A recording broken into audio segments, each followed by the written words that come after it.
देखिए ये रहा, name a device that helps to maintain a potential difference across a conductor. तो इसका आंसर है बैटरी या सेल, क्योंकि पोटेंशियल डिफरेंस मैंने भी बताया था ना, सेल ही तो क्रिएट करता है।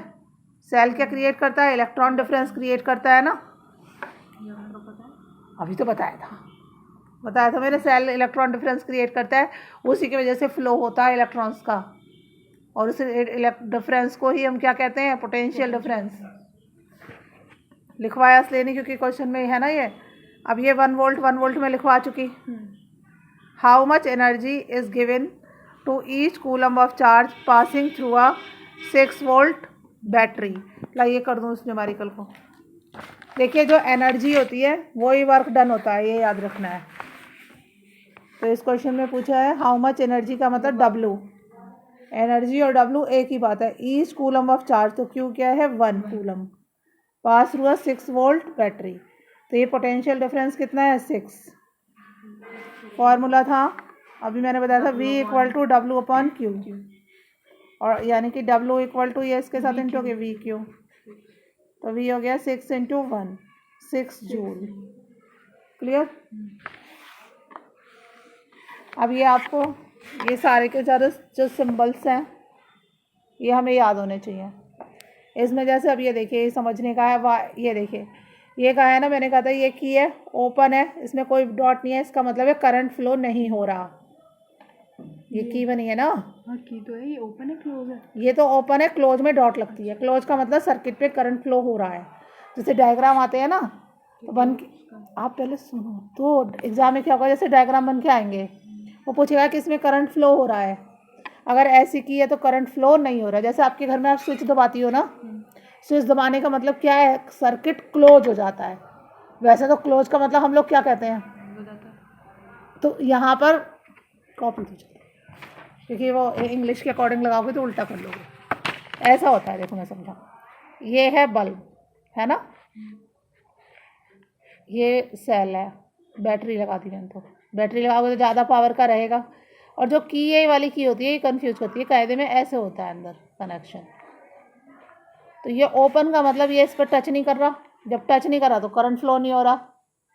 क्लोज करने का मतलब होता है ये तार इस पर टच कर जाता है, तारों का कनेक्शन होते ही सर्किट क्लोज हो गया। क्लोज का मतलब कोई बीच में गैप नहीं रहा, गैप नहीं रहेगा तभी तो करंट फ्लो होगा। आज कैसा लग रहा है? ऐसा लग रहा है आपको कुछ समझ नहीं आ रहा?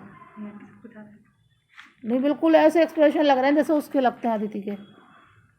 मतलब जैसे तारों को बीच से तोड़ दो तो उसे क्या कहेंगे? Open circuit. तो ओपन सर्किट में तो नहीं फ्लो होगा ना। बीच में जो हम ये की में डॉट बनाते हैं इसका मतलब है हमने तार को जोड़ दिया है। क्लोज का मतलब पूरा सर्किट बंद हो गया है, बंद होने का मतलब करंट फ्लो होने लगी है। आगे समझ में? क्योंकि इंग्लिश के अकॉर्डिंग, हाँ उल्टा, इसलिए आप ये सोचो ना, क्लोज का मतलब है हमने तारों को ज्वाइन कर दिया है, और जब तार ज्वाइन नहीं होंगे, गैप रहेगा तो करंट ही फ्लो नहीं होगा। जब तो मैं समझाने बैठी हूँ कि वो इंग्लिश के अकॉर्डिंग। अब इसमें एक ये लिखा है, ये डिफरेंस ये न्यूमेरिकल में काम आता है। देखिए इसमें क्या है? अ वायर जॉइंट, इसमें दो तार एक दूसरे में जॉइंट है। ये है वायर क्रॉसिंग। वायर क्रॉसिंग का मतलब है एक तार ये पड़ा है, इसके ऊपर से एक तार गया है, ये तार, इसमें दोनों तार जुड़ नहीं रहे। जैसे ये एक तार है, इसके ऊपर से ये तार यूँ गया है, इसका मतलब है दोनों में कोई आपस में रिलेशन नहीं है। और अगर मैंने ऐसे बनाया है तो जुड़ रहा है, तो समझ लो बीच में जॉइंट है, करंट बटेगी, यहाँ पर डिवाइड होगी। अगर न्यूमेरिकल सिखाऊंगी ना तब आएगा एक सबको। ये बल्ब चाहे तो हम ऐसे बना सकते हैं, ऐसे ऐसे तो कोई सजा के बनाएगा नहीं, हम तो ऐसे बनाएंगे। ये है, इसे कहते हैं रेजिस्टेंस, और ये है रियोस्टेट कहते हैं। रियोस्टेट में ये की होती है, ये जो एरो लगाए की है, की मतलब दूसरा तार ये है। चाहे ऐसे दिखा दो चाहे, तो जैसे इसको आगे ऐसे ऐसे ऐसे हिलाते हैं तो इसको आगे पीछे करने से रेजिस्टेंस का हिंदी मीनिंग मानो रुकावट। रुकावट क्या है? जो करंट को फ्लो करने में रोके। तो हम जैसे रेजिस्टेंस इधर करेंगे तो बढ़ जाएगा, रेजिस्टेंस बढ़ेगा तो करंट क्या होगी? कम हो जाएगी। ऑब्वियसली बात है कि रुकावट कर दी हमने, और अगर रेजिस्टेंस इधर लाके कम कर दी तो करंट ज़्यादा हो गई। आगे समझ में? क्या किया आपने? ये की है, ठीक है। इस की को अगर आगे करेंगे, आगे पीछे करके हम मतलब करंट को कंट्रोल कर सकते हैं, रेजिस्टेंस को बढ़ा घटा सकते हैं ना। समझ में नहीं आया ये की है। अब आप इसे यहाँ करें चाहे यहाँ करें, रुकावट तो आ ही रही है। रुकावट तो आ रही है ना, हमें करंट को ऐसे भी तो नहीं फ्लो कर सकते अंधे होके। करंट कितनी बहेगी, कितनी फ्लो होगी, किस पे डिपेंड करेगा? रेजिस्टेंस पे। तो हमें अपनी नीड के अकॉर्डिंग हम रेजिस्टेंस को कम करें या ज़्यादा करें। तो रेजिस्टेंस मेंटेन के लिए वेरिएबल रेजिस्टेंस या रियोस्टेट लगाते हैं। वेरिएबल रेजिस्टेंस का मतलब रेजिस्टेंस को बदल सकें। ये भी रेजिस्टेंस है लेकिन इसमें बदल नहीं सकते, ये फिक्स है। इस पर ऐसी की लगा देंगे तो इसको बदल सकते हैं। ये अमीटर है, अमीटर भी मैं बता चुकी क्या करता है, इलेक्ट्रिसिटी का मेजर करता है और ये सीरीज में ज्वाइन होता है। ये वोल्ट मीटर है, ये पैरेलल में ज्वाइन होता है, पोटेंशियल डिफरेंस करता है। आगे समझ में? अगला हेडिंग डालो, ओम्स लॉ, मोस्ट इम्पॉर्टेंट।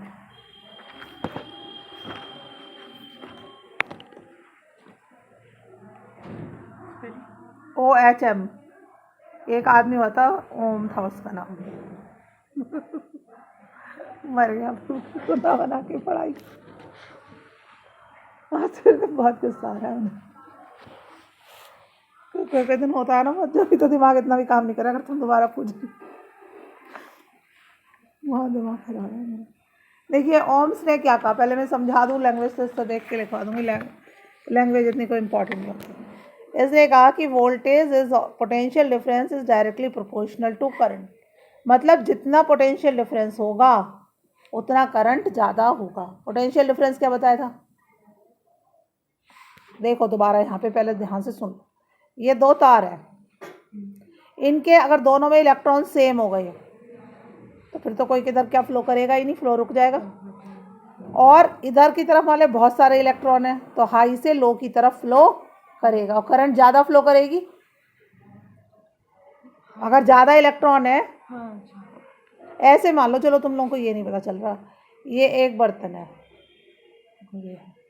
ये दूसरा बर्तन है, इसमें पानी भर रहा है, इसमें नहीं है, तो यहाँ से पानी नीचे जाएगा। जितना ज़्यादा ऊपर तक पानी भरा होगा उतना ज़्यादा पानी जाएगा हाई से लो की तरफ। तो इसी तरह करंट फ्लो करती है। और ये जो पानी के जो लेवल का डिफरेंस है दैट इज़ कॉल्ड वोल्टेज या पोटेंशियल डिफरेंस। वोल्टेज नहीं मेंटेन रखते, घर में 250 की वोल्टेज मेंटेन रखते हैं ना, लगभग 220 के आसपास की वोल्टेज पे। हमारे जो घरों में है 220 वोल्टेज क्यों रखी जाती है? ताकि करंट फ्लो करे। अगर ये वोल्टेज मैं 0 कर दूँ, 0 वोल्टेज का मतलब number of electron will be same at both the ends of the wire, there will be no flow of the current. समझ में आ रहा है?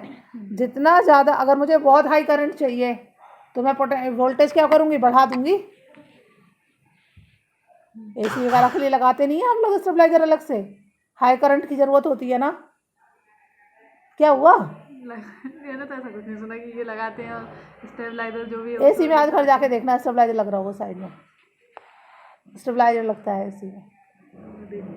आज घर जाके उसे खोल के भी देखना ताकि मम्मी पिटाई और करे।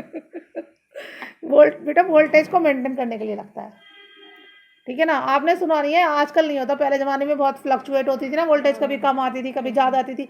लोग अपने घर, तो अप्लाइंसेस ख़राब हो जाते थे तो अपने जो घरों पर ना मेन मीटर पे वोल्टेज स्टेबलाइजर लगवाया करते थे। अब तो धीरे धीरे बहुत कुछ हो गया ना, जैसे पानी का किसी ने नहीं सीखा बच्चों ने, कि लोग पहले पानी टैप से लेते थे। तो voltage is directly proportional to current. इसका मतलब है जितनी ज़्यादा वोल्टेज उतना ही ज़्यादा करंट। वोल्टेज का मतलब जितना ज़्यादा पोटेंशियल डिफरेंस। और इसका जो ग्राफ है वो ये बनेगा, इसका ग्राफ हमेशा स्ट्रेट लाइन आता है।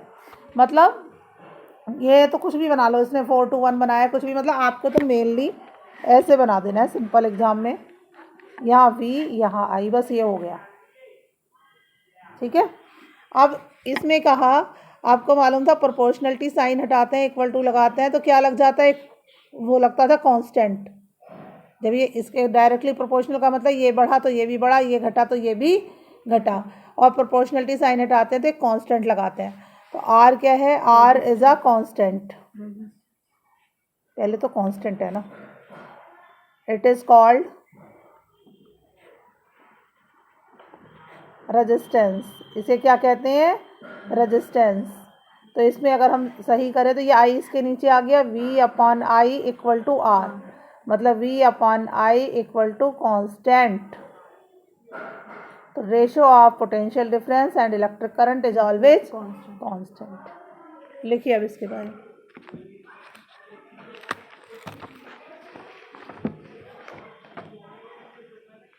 According to Ohm's law,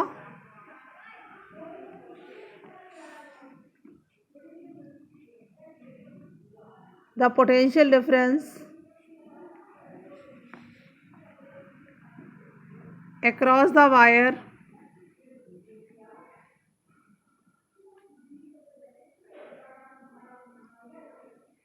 is directly proportional to the electric current flow through the wire.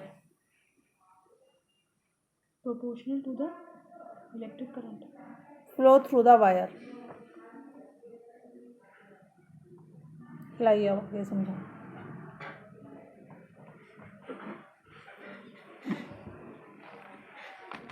आपको जो सिखाया ये लिखना आना चाहिए सब ओम्स लॉ में. अब इसमें क्या है, आपने पढ़ा V/I = R. R क्या है, रेजिस्टेंस. तो इसकी जो SI यूनिट है ओम, लेकिन ओम नहीं लिखते हम लोग, ओम का ऐसा सिंबल बनाते हैं. अब 1 ओम की डेफिनेशन आ सकती है. तो ये क्या था, फॉर्मूला था V/I = R. तो when 1 the potential difference is 1 volt and the current pass is 1 ampere. तो ये क्या हो जाएगा, 1 ओम. लिखिए व्हेन 1, इसकी जगह कांस्टेंट लिख सकते हैं. नहीं आर ही लिखते हैं. When 1 volt potential difference is maintained and 1 ampere current is passed through it,